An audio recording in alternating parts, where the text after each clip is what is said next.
उरणमध्ये संशयास्पद शस्त्रधारी दिसल्यानंतर अतिदक्षतेचा इशारा देण्यात आला आहे। या पार्श्वभूमीवर अधिक चर्चा करण्यासाठी पत्रकार विजय चोरमारे आज आपल्या स्टुडिओमध्ये आले आहेत। विजयजी, 9:30च्या बातमीपत्रात आपलं अगदी मनपूर्वक स्वागत। उरणमध्ये काल शस्त्रधारी दिसले त्या शाळेतल्या विद्यार्थ्यांना आणि त्यानंतर सगळीकडे अतिदक्षतेचा इशारा जारी करण्यात आला। आता अशा प्रकारची घटना घडल्यानंतर काय होतं की घबराट पसरते, अफवा पसरायला सुरुवात होते।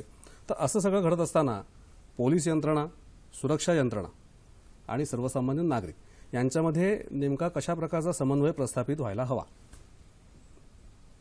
काल उरणच्या घटनेनंतर आपल्याकडे एकूण सगळी तपासणी सर्व पातळीवर सुरक्षेच्या दृष्टीने खबरदारी घेण्याची वेगवेगळ्या पातळीवर कारवाया सुरू झाल्या आहेत। बरोबर। मुळात आपल्याला समुद्र मार्गातल्या सुरक्षेच्या संदर्भातल्या काही गोष्टी समजून घेताना 2-3 गोष्टी लक्षात घ्यायला पाहिजे। ही जबाबदारी सुरक्षेची 3 यंत्रणांच्यावर असते। पहिली 12 मैल समुद्रातल्या सुरक्षेची 12 मैलापर्यंतची 12 सागरी मैलापर्यंतची जबाबदारी पोलिसांच्याकडे असते।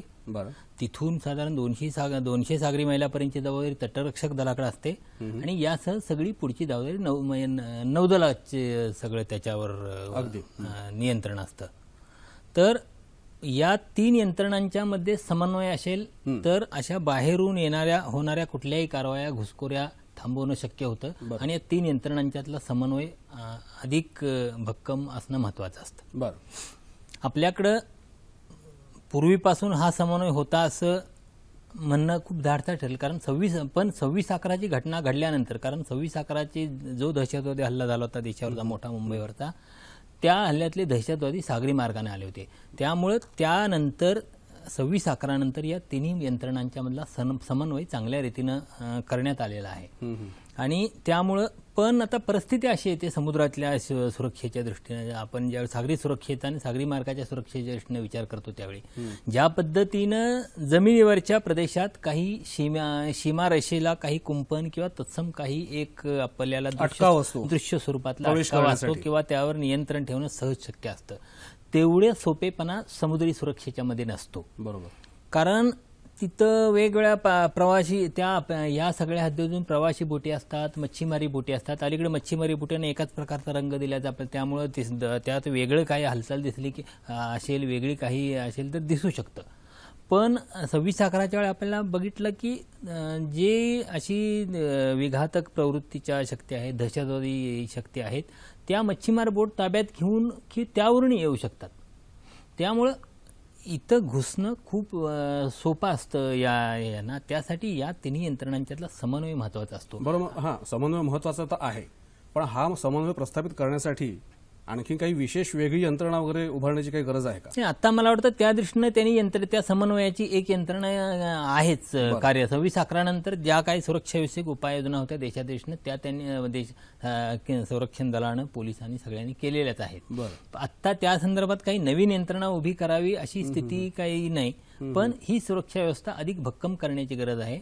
आणि दुसरी महत्वाची गोष्ट म्हणजे या सगळ्याच्या दृष्टीनं जी इन्फॉर्मर म्हणतो, खबऱ्यांची यंत्रणा म्हणतो, ती खबऱ्यांची यंत्रणा ज्या पोलिसांना किंवा तत्सम लोकांना काही संशयास्पद दिसल्यानंतर जी माहिती देणार असते ते जाळं भक्कम असण्याची आवश्यकता असते। आणि आपली चर्चा अशी असते आहे की गेल्या काही वर्षात हे खबऱ्यांचं जाळं थोडं कमकुवत झालं आपल्याला दिसतं। बरं, तुम्ही आता मगाशी 26/11चा उल्लेख केला, आता काल परवा उरीमध्ये दहशतवादी हल्ला झाला। बरोबर, तिकडे तो उरीमध्ये दहशतवादी हल्ला होतोय आणि त्याच्यानंतर काही दिवसामध्येच इकडे हे उरणमध्ये अशा प्रकारची घटना घडते। काही योगायोग किंवा काही संबंध असा असू शकेल एकमेकांमध्ये?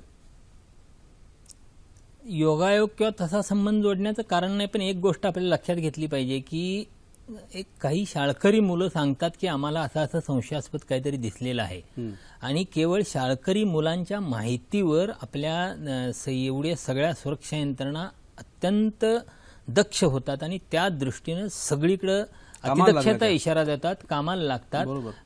मला वाटतं एरवीच्या परिस्थितीत इतक्या या शाळकरी मुलांनी दिलेली माहिती इतक्या गंभीरपणे घेऊन त्या संदर्भात एवढ्या गंभीरपणे सगळ्या यंत्रणांनी त्यावर लक्ष केंद्रित करून तपासणी किंवा तत्सम ऑपरेशन्स राबवली नसती।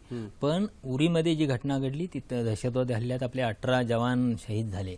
त्या घटनेचं गांभीर्य असल्यामुळे, त्या घटनेच्या पाठोपाठ ही उरणची माहिती आल्यामुळे, त्यात पुन्हा उरणचं महत्त्व असं आहे की उरणच्या तिथं खूप संवेदनशील गोष्टी आहेत। बरोबर. दहशतवाद्यांच्या दृष्टीनं जेव्हा काही एखादी कारवाई करायची असते, त्यांच्या दृष्टीनं काही गोष्ट करायची, ते ज्या गोष्टींना आंतरराष्ट्रीय प्रसिद्धी मिळेल, ज्याचा आंतरराष्ट्रीय पर्स्पेक्टिव्ह, अशा गोष्टीच निवडतात. उरणमध्ये त्या दृष्टीनं JNPT आहे, ONGCचा ग्लास प्लांट आहे, ते जवळच करंजाला नौदलाचा तळ आहे. अशा सगळ्या संवेदनशील आणि महत्त्वाच्या गोष्टी आहेत.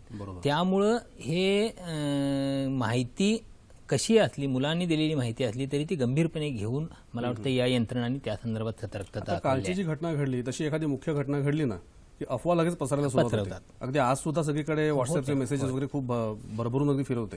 तर ह्या अफवा पसरू नयेत यासाठी नेमकं काय करायला हवं? अफवा पसरू नयेत यासाठी खरं तर ही लोकांची जबाबदारी असते की लोकांनी काही हे आता मोबाईल, त्यातलं व्हॉट्सअप आणि आपल्या जवळ व्हॉट्सअपवर आलेली माहिती कोणतीही खातरजमा न करता किंवा न वाचता फॉरवर्ड करण्याची ही जी प्रवृत्ती वाढत चालली, ही केवळ सुरक्षेच्या दृष्टीने अनेक गोष्टी, कायदा सुव्यवस्थेच्या दृष्टीनं, सगळ्या दृष्टीनं अत्यंत घातक आहे.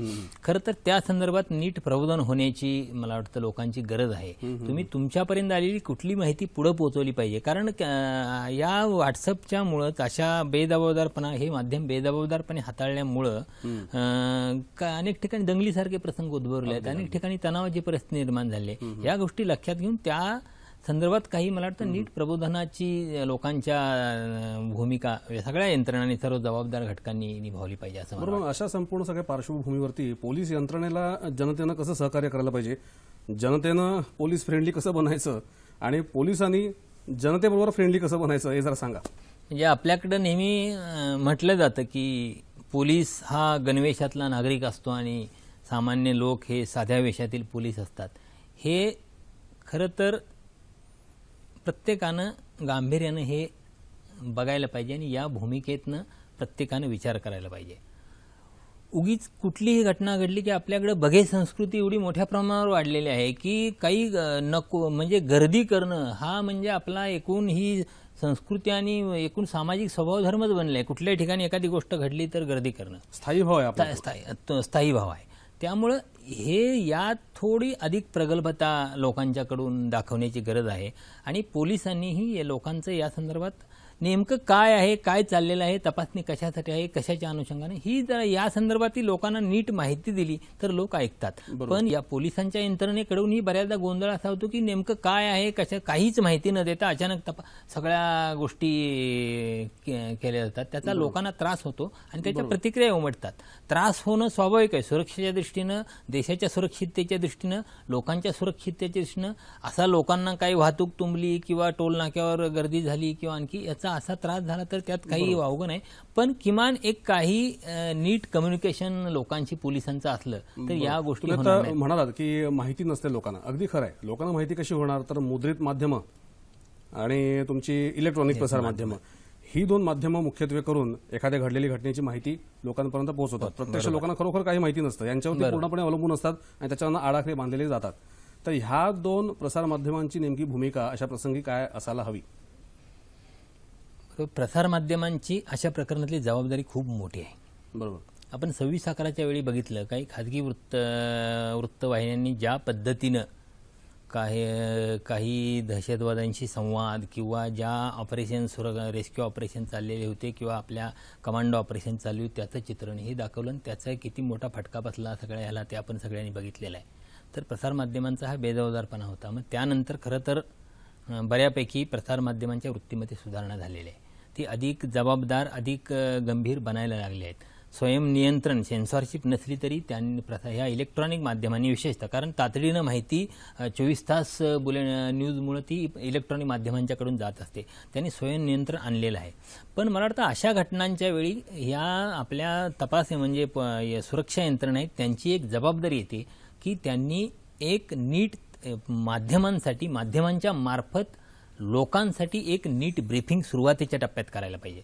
जर तुमची अनेक तास कारवाई चालली आणि तुमच्यातला अधिकृत कुणीच काही सांगत नाहीत तर प्रसारमाध्यम त्यांच्याकडे येतील ती माहिती जी सांगोवांगी कानापर्यंत पोहोचेल ती माहिती लोक सांगतील आणि त्यातून गोंधळ उडत जाईल.